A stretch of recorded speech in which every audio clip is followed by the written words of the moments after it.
Voilà une question bien délicate à laquelle je réponds tout de même bien volontiers.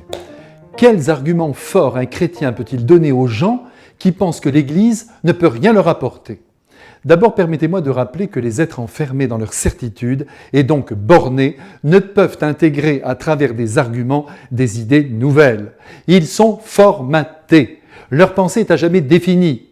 Personne donc avec des mots ne peut renverser cet état de fait.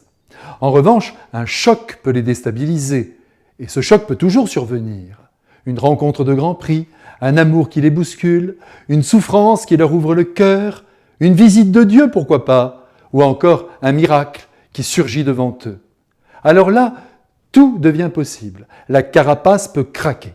Donc, je vous en prie, ne vous risquez pas, ne vous lancez pas dans de grands développements théologiques avec les gens obtus, car ils vont le rester. Cependant, vous pouvez essayer de montrer d'abord que l'Église n'est pas une invention des hommes. Ce n'est pas saint Paul, comme on le dit trop, qui a créé l'Église, mais le Christ lui-même. L'Évangile le prouve. Cette donnée bien en place, rappelez que l'Église est formée d'hommes et de femmes baptisés, tous faillibles, et donc tous capables de décevoir ceux qui les approchent.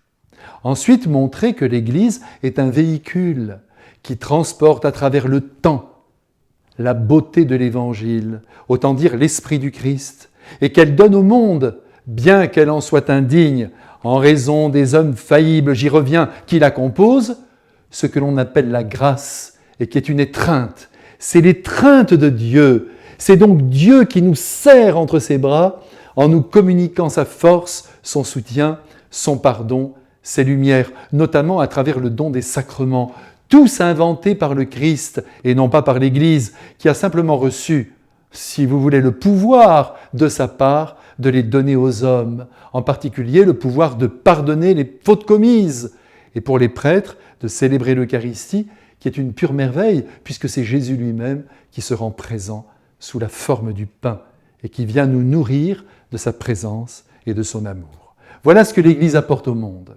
Et il ne faudrait pas que sous le coup d'une déception, causée par nous, les serviteurs de Dieu, une seule âme s'éloigne de lui et ferme la porte au trésor que l'Église du Christ apporte au monde.